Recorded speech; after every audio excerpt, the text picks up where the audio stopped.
പാലക്കാട് കരിമ്പനകളുടെയും നെൽപ്പാടങ്ങളുടെയും നാട്. ഇവിടെ നെൽപ്പാടങ്ങൾ മാത്രമല്ല, പാലക്കാടിനെ ഒന്ന് അടുത്തറിയാൻ ശ്രമിച്ചാൽ എടുത്തു പറയാൻ പറ്റുന്ന ഒരുപാട് കാര്യങ്ങൾ ഇവിടെയുണ്ട്. നെന്മാറ, കൊല്ലങ്കോട്, പല്ലാവൂർ, അയിലൂർ പോലുള്ള സ്ഥലങ്ങളിൽ പോയപ്പോൾ നോക്കെത്താ ദൂരത്ത് നെൽപ്പാടങ്ങളായിരുന്നു. മണ്ണാർക്കാട്, കോങ്ങാട് പോയപ്പോൾ അവിടെ മുഴുവൻ റബ്ബർ തോട്ടങ്ങളായിരുന്നു.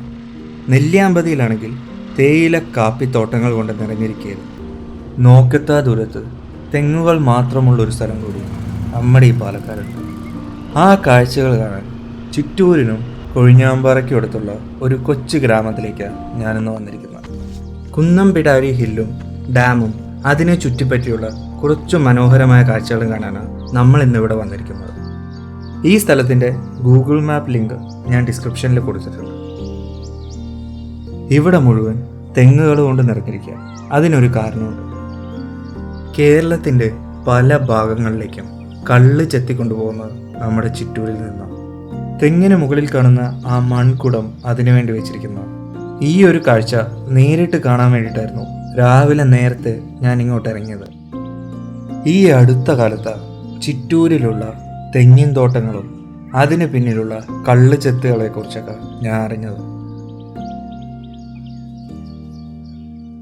പാലക്കാടൻ ഗ്രാമങ്ങളിൽ ഇതുപോലത്തെ സൈക്കിളിൽ കള്ള് ചെത്താനായി പോകുന്നവരെ നമ്മൾ കാണാറുണ്ട്. കുറേ മലയാളം സിനിമകളിൽ ഈ കാഴ്ചകളൊക്കെ ചിത്രീകരിച്ചിട്ടുണ്ട്. ഇതുപോലുള്ള സൈക്കിളും കള്ള് ചെത്തുകാരനെയൊക്കെ ശ്രദ്ധിച്ച ആൾക്കാർ ഉറപ്പായും ഇതും ശ്രദ്ധിച്ചു കാണും. ഇത് ശ്രദ്ധിച്ചു നോക്കിയാൽ മനസ്സിലാവും, ഇതിനകത്ത് കള്ള് ചെത്താൻ ഉപയോഗിക്കുന്ന ഒരു പ്രത്യേക തരം കത്തിയുണ്ട്. ആ തെങ്ങുകൾക്കിടയിലൂടെ ഒന്ന് കണ്ണോട്ടിച്ചു നോക്കിയപ്പോൾ ഈ കാഴ്ച കണ്ടു. ഒരു ഏണി വെച്ചിട്ടാണ് കള്ള് ചെത്താൻ വേണ്ടി തെങ്ങിലേക്ക് കയറി പോകുന്നത്. ആ തെങ്ങുകൾക്കിടയിൽ ഒരുപാട് നോക്കിയെങ്കിലും ഒരാളെ മാത്രമേ അവിടെ കാണാൻ കഴിഞ്ഞുള്ളൂ. കുറേ കാര്യങ്ങൾ ചോദിച്ചറിയണമെന്ന ആഗ്രഹം ഉണ്ടായിരുന്നു. പക്ഷേ രാവിലെ തന്നെ വളരെ ചുരുക്കം സമയം കൊണ്ട് അവർക്ക് ഈ പണി തീർക്കണം. അതിനിടയ്ക്ക് ഞാൻ സംസാരിക്കാൻ പോയാൽ അതൊരു ഉപദ്രവമാവാനേ വഴിയുള്ളൂ. ഈ ഗ്രാമം കേരള തമിഴ്നാട് ബോർഡറിനടുത്തായ കാരണം തമിഴ്നാടിനോട് സാമ്യം തോന്നിക്കുന്ന ഒരുപാട് കാര്യങ്ങൾ ഇവിടെ കാണാൻ കഴിയുന്നുണ്ട്.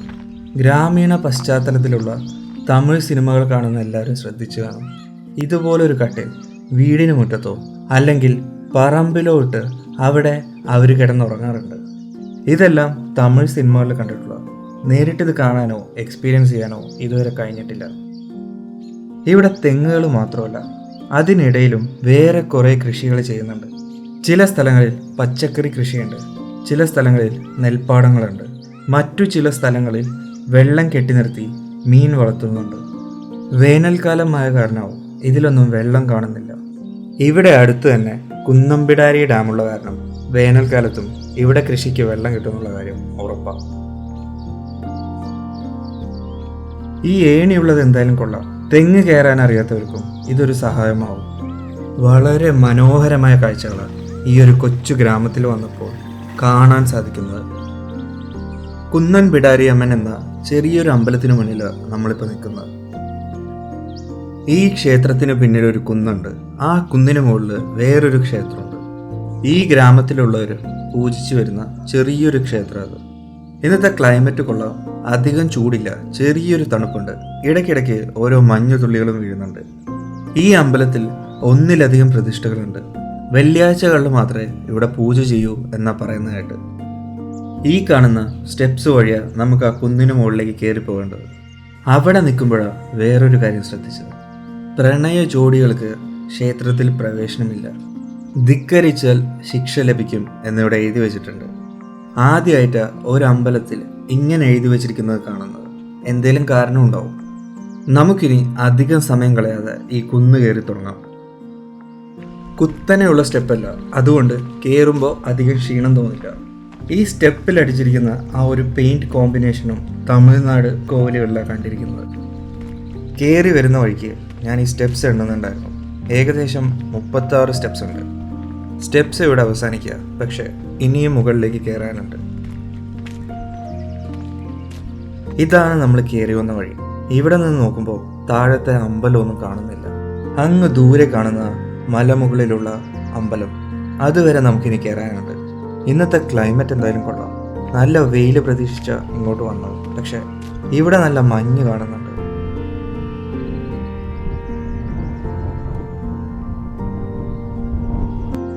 നമ്മളിപ്പോൾ ഏകദേശം മുകളിലെത്താറായി.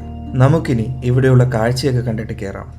വെയിലില്ലാത്ത നല്ല ക്ലൈമറ്റ് ആയ കാരണം അധികം ക്ഷീണമൊന്നും തോന്നുന്നില്ല. മുകളിൽ കാണുന്ന ആ അമ്പലം വരെ കയറി പോകാനാണ് നമ്മുടെ പ്ലാൻ. ഇവിടെ കുറച്ച് വെള്ളം കെട്ടിക്കിടക്കുന്നുണ്ട്. അതിൽ 2-3 ആമ്പൽപ്പൂക്കളുണ്ട്. ഇതുപോലെ ഈ മലയുടെ മുകളിൽ കുറേ സ്ഥലങ്ങളിൽ ഇങ്ങനെ വെള്ളം കെട്ടി നിൽക്കുന്നുണ്ട്. അത്യാവശ്യം നല്ലൊരു കയറ്റം തന്നെയായിരുന്നു ഈ മലയുടെ മുകളിലേക്ക്. വെയിലില്ല, അതുപോലെ നല്ല തണുത്ത കാറ്റ് പിടിക്കുന്നുണ്ട്. അങ്ങ് ദൂരെ കാണുന്ന ഞാൻ നേരത്തെ സൂചിപ്പിച്ച ആ ഡാം. അവിടെ നിന്ന് ഇവിടെയുള്ള കൃഷി സ്ഥലങ്ങളിലേക്ക് വെള്ളം വരുന്നത്. കുന്നംപിടാരി ഡാം എന്ന ആ ഡാമിൻ്റെ പേര്. ആ കാണുന്ന മരത്തിൽ കുറെ കലാപ്രവൃത്തികൾ ചെയ്തു വെച്ചിട്ടുണ്ട്. ഒരുപക്ഷെ അതാവും പ്രണയ ജോഡികൾ ഇതുവഴി കയറി വരരുത് എന്ന് പറയുന്നതിനുള്ള കാരണം. ഇങ്ങോട്ട് കയറി വരുമ്പോഴും ഈ മലയുടെ പല പല ഭാഗങ്ങളിലായി ഇങ്ങനെയുള്ള പേരുകൾ എഴുതി വെച്ചിരിക്കുന്നത് കണ്ടു. സാധാരണ രീതിയിൽ പാലക്കാട് വന്നാൽ കാണുന്നത് നോക്കത്താ ദൂരത്ത് നെൽപ്പാടങ്ങളാണ്. ഇതിപ്പോൾ ഇവിടെ നോക്കത്താ ദൂരത്ത് തെങ്ങുകളാണ് കാണുന്നത്. ഈ തെങ്ങുകൾ കാരണം കേരളത്തിൻ്റെ പല ഭാഗത്തേക്കും കള്ള് ഇവിടെ നിന്ന് പോകുന്നു. കുറച്ചുകൂടി മുകളിലേക്ക് കയറിയാൽ നമുക്ക് അമ്പലത്തിൻ്റെ അടുത്ത് എത്താൻ പറ്റും. സമയം കളയാതെ ഇനി അങ്ങോട്ട് പോവാം. കല്ലിൽ കൊത്തിവെച്ചിട്ടുള്ള സ്റ്റെപ്പുകളായതുകൊണ്ട് ഒട്ടും തിരക്കില്ലാത്ത ശാന്തസുന്ദരമായൊരു സ്ഥലം. അതാണ് ഈ കുന്നംപിടാരി ഹിൽ. താഴെ കിട്ടിയ വിവരം അനുസരിച്ച് ഈ അമ്പലം വെള്ളിയാഴ്ച മാത്രമേ തുറക്കൂ. ഇന്നൊരു ഞായറാഴ്ച. വളരെ മനോഹരമായ കാഴ്ചകളാണ് ഇവിടെയുള്ളത്. ഫോട്ടോസ് എടുക്കാനും വീഡിയോസ് എടുക്കാനൊക്കെ പറ്റിയൊരു ലൊക്കേഷൻ. പ്രണയ ജോഡികൾക്ക് ഇവിടെ അനുവാദമില്ല എന്ന് താഴെ എഴുതി വച്ചിരിക്കുന്നതിൻ്റെ പ്രധാന കാരണമായി എനിക്ക് തോന്നിയത് ഈ ചുമരിലുള്ള പ്രവൃത്തികൾ തന്നെ. പണ്ടത്തെ അമ്പലങ്ങളിലൊക്കെ ഇതുപോലുള്ള ലൗഡ് സ്പീക്കേഴ്സ് കാണാറുണ്ട്. ഇവിടെ നിന്ന് നോക്കുമ്പോൾ കുന്നംപിടാരി ഡാമിൻ്റെ കംപ്ലീറ്റ് വ്യൂ കിട്ടുന്നുണ്ട്. വളരെ ചെറിയൊരു ഡാമാണ് കുന്നംപിടാരി ഡാം. ഒരു വീക്കെൻഡായിട്ട് സൺറൈസിന് മുമ്പ് എണീറ്റ് ഇങ്ങോട്ട് വരുമ്പോൾ ഒരിക്കലും കരുതിയില്ല ഇത്രയും മനോഹരമായ കാഴ്ചകൾ ഇവിടെ കാണാൻ പറ്റും എന്ന്. ഈ അമ്പലത്തിന് സൈഡിൽ കൂടെ മുകളിലേക്ക് വീണ്ടും സ്റ്റെപ്സ് പോകുന്നുണ്ട്. പക്ഷെ നോ എൻട്രി എന്ന് അവിടെ എഴുതി വെച്ചിട്ടുണ്ട്. ആ സ്റ്റെപ്സിൻ്റെ തുടക്കത്തിൽ തന്നെ ഒരു മരം വെച്ച് ബ്ലോക്ക് ചെയ്തിട്ടുണ്ട്. അങ്ങോട്ട് കയറാനുള്ള പ്ലാൻ ഈ നോ എൻട്രി കണ്ടപ്പോൾ അവിടെ ഉപേക്ഷിച്ചു. ഇവിടെയുള്ള കാഴ്ചകളൊക്കെ ഏകദേശം കണ്ടു കഴിഞ്ഞു. ഇനി നമുക്ക് താഴത്തേക്ക് പോകാം. വന്ന് കാണേണ്ട ഒരു സ്ഥലം തന്നെയാണ് ഈ കുന്നംപിടാരി ഹില്ലും ഇതിനെ ചുറ്റിപ്പറ്റിയുള്ള സ്ഥലങ്ങളും. നമുക്കിനി മുകളിൽ നിന്ന് കണ്ട ആ കുന്നംപിടാരി ഡാമിനടുത്തേക്ക് പോവാം. മലയിറങ്ങി താഴത്തുള്ള റൂട്ടിൽ കൂടെ നേരെ പോയാൽ ഡാമിനടുത്ത് എത്താൻ പറ്റും. ഇവിടെ നിന്ന് അങ്ങ് ദൂരെയായി കുന്നംപിടാരി ഹില്ല് കാണുന്നുണ്ട്. കുന്നംപിടാരി മലയിൽ നിന്നും വെറും 5 മിനിറ്റ് ദൂരെയുള്ളൂ ഈ ഡാമിലേക്ക്. ഒരു വീക്കെൻഡായിട്ടും ഇവിടെ ടൂറിസ്റ്റുകൾ ആരും തന്നെയില്ല. ഈ നാട്ടുകാരും ഇവിടെ മേഞ്ഞു നടക്കുന്ന കുറച്ച് പശുക്കളി മാത്രമേ കാണാൻ പറ്റുന്നുള്ളൂ. കമ്പാലത്തറ ഡാമും കവയൊക്കെ ആയിട്ട് ഒരുപാട് സാമ്യം തോന്നിക്കുന്നതാണ് ഈ കുന്നംപിടാരി ഡാം. ഇവിടെയെല്ലാം കണ്ടുവരുന്ന ഈ കരിമ്പനകൾ തന്നെയാവും അതിനുള്ള കാരണം. ഈ ഡാമിൽ ഇപ്പോൾ വെള്ളം കുറവാണ്. വളരെ ചെറിയ ഡാമാണ്. ഇതുപോലുള്ള സ്ഥലങ്ങളിൽ വന്ന നമ്മുടെ എല്ലാവരെയും മനസ്സിനകത്തൊരു ടെൻഡൻസി ഉണ്ടാവും വെള്ളത്തിലേക്കൊന്ന് ഇറങ്ങാൻ. പരിചയമില്ലാത്ത സ്ഥലങ്ങളിൽ വന്ന് ഒരിക്കലും അത് ചെയ്യരുത്, എത്ര നീന്താൻ അറിഞ്ഞാലും. ലാൻഡ്സ്കേപ്പ് ഫോട്ടോഗ്രാഫിയൊക്കെ ഇഷ്ടപ്പെടുന്നവർ ഉറപ്പായും വിസിറ്റ് ചെയ്യേണ്ട ഒരു സ്ഥലം അത്. ഒരു പക്ഷേ ഇവിടുത്തെ സൺസെറ്റ് കുറച്ചുകൂടി രസമായിരിക്കും കാണാൻ. ഒരു ഫ്രണ്ട് വഴിയാണ് ഞാൻ ഈ സ്ഥലം അറിയാനിടയായത്. ഒരു കാര്യം ഉറപ്പാണ്, ഇങ്ങനെ ഒരു മനോഹരമായ ഡാമും മലയും കുറിച്ച് അധികാർക്കും അറിയില്ല. അങ്ങ് ദൂരെ ഈ ഡാമിൻ്റെ ഷട്ടർ കാണുന്നുണ്ട്. നമുക്കിനി അതിനടുത്തേക്ക് പോകാം. ഇപ്പം ചെറുതായി വെയിൽ വന്നു തുടങ്ങി, എന്നാലും കാര്യമായ ചൂട് തോന്നുന്നില്ല. സമ്മറിൽ ഏറ്റവും ബെസ്റ്റ് ഒന്നില്ലെങ്കിൽ രാവിലെ സൺറൈസിനോടടുത്ത് വരണം, ഇല്ലെങ്കിൽ സൺസെറ്റ് സമയത്ത് വരണം. അല്ലെങ്കിൽ വെയിൽ കൊണ്ട് ശരിക്കും ടയർഡാവും. ഈ ഒരു വ്യൂ ഇത് ശരിക്കും കമ്പാലത്തറ ഡാമിനെ എനിക്ക് ഓർമ്മപ്പെടുത്തുന്നത്. ആ വീഡിയോ കാണാത്തവരുണ്ടെങ്കിൽ ഉറപ്പായും കാണാം. പാലക്കാട് അധികം ആരും അറിയാത്ത മനോഹരമായ ഒരു സ്ഥലമാണ് കമ്പാലത്തറ. ഡിസ്ക്രിപ്ഷനിൽ ഞാൻ ലിങ്ക് മെൻഷൻ ചെയ്യുന്നുണ്ട്. അങ്ങനെ നമ്മളിപ്പോൾ ആ ഷട്ടറിനടുത്തെത്തി. ഇനി ഇവിടെ നിന്ന് ഈ ഡാം ഒന്ന് കണ്ടു നോക്കാം. ഞാൻ ഒന്നുകൂടി പറയാം, ഇവയുടെ ഒരു റെസ്ട്രിക്ഷൻസും ഇല്ല. അതുപോലെ കൺട്രോൾ ചെയ്യാനും ഇവിടെ ആരുമില്ല, ഹെൽപ്പ് ചെയ്യാനും ഇവിടെ ആരുമില്ല. അതുകൊണ്ട് ഇങ്ങോട്ട് വന്നാൽ ഒരിക്കലും വെള്ളത്തിൽ ഇറങ്ങാതിരിക്കുക.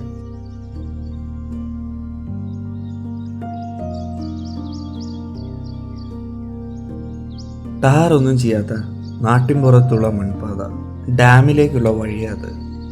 ഈ ഗ്രാമത്തിലുള്ള വീടുകൾക്കും ഒരു പ്രത്യേകതയുണ്ട് കാണാൻ. തമിഴ്നാടിൻ്റെ ഉൾഗ്രാമങ്ങളിലാണ് നമ്മൾ ഇതുപോലുള്ള വീടുകൾ കണ്ടുവരാറ്. കേരളമാണെങ്കിലും തമിഴ്നാട്ടിൽ പോയൊരു ഫീലാണ് ഇവിടെ നിൽക്കുമ്പോൾ കിട്ടുന്നത്. മലയാളവും തമിഴും കൂടി ചേർന്ന ഒരു പ്രത്യേകതരം ഭാഷയാണ് ഇവിടെ സംസാരിക്കുന്നത്. ഇനി ഇവിടെ നിന്ന് ഏകദേശം കൊടുമ്പ് വരെ തമിഴ്നാട്ടിലൂടെ ട്രാവൽ ചെയ്യുന്നൊരു ഫീലാണ് നമുക്ക് കിട്ടുക. ഗ്രാമങ്ങളിലെ കാഴ്ചകൾ കാണാൻ ആഗ്രഹിക്കുന്നവർ ഉറപ്പായും വന്ന് എക്സ്പ്ലോർ ചെയ്യേണ്ട ഒരു സ്ഥലമാണ്. ഇങ്ങോട്ട് വരുമ്പോൾ വേസ്റ്റുകളൊന്നും അവിടെ ഇവിടെ അറിയാതെ പ്രത്യേകം ശ്രദ്ധിക്കണം. മണ്ണിനെ ആശ്രയിച്ച് ജീവിക്കുന്നവരാണ് ഇവിടെയുള്ളവർ. ആ മണ്ണ് നമ്മൾ നശിപ്പിക്കുന്ന അവരോട് ചെയ്യുന്ന ഏറ്റവും വലിയ ക്രൂരകൃത്യം. ക്യാമറയേക്കാൾ കൂടുതൽ ഈ സ്ഥലം എൻ്റെ മനസ്സിനകത്താണ് പതിഞ്ഞിരിക്കുന്നത്. അത്രയും മനോഹരമായൊരു സ്ഥലമാണ്. ഈ വീഡിയോ എല്ലാവർക്കും ഇഷ്ടമായെന്ന് കരുതുന്നു. ഇഷ്ടമെങ്കിൽ ലൈക്ക് ചെയ്യുക, ഷെയർ ചെയ്യുക, കമൻറ്റ് ചെയ്യുക. സബ്സ്ക്രൈബ് ചെയ്യാത്തവർ സബ്സ്ക്രൈബ് ചെയ്യുക. പുതിയൊരു വീഡിയോ ആയിട്ട് വീണ്ടും വരാം. Thanks for watching.